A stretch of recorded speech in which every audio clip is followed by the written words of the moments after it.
Recording studio Janakpur Dham Nepal.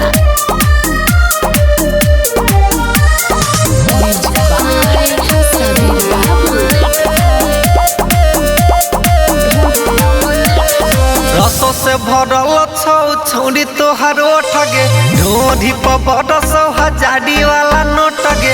रसों से भरल छौ छौरी तोहर ओठगे ढोढ़ी पर बरसौ हजारी वाला नोटगे।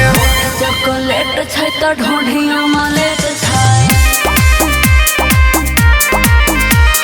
चेक क के देख लही चाउमीन के प्लेट छै।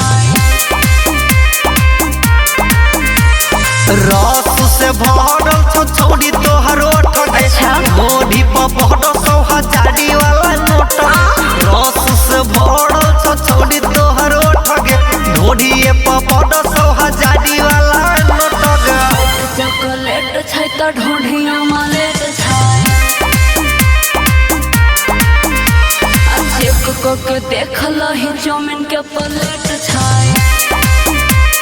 बुझल रे छोरा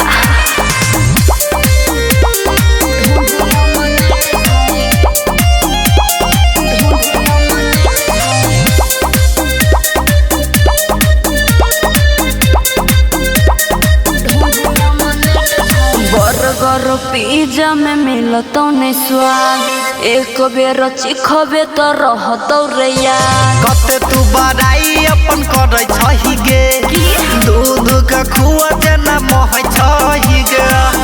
चॉकलेट छै त ढोढ़िया मलेट छै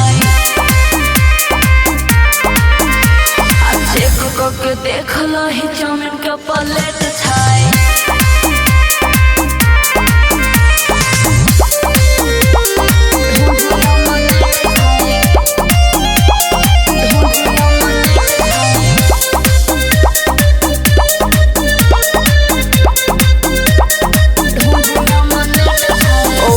के हमारा ने छई जवाब ढोढ़ी पर मारे छै कतेक नवाब। महंदी मधेसी लौरै छही गे निकला जवानी अपन तुरै छही गे।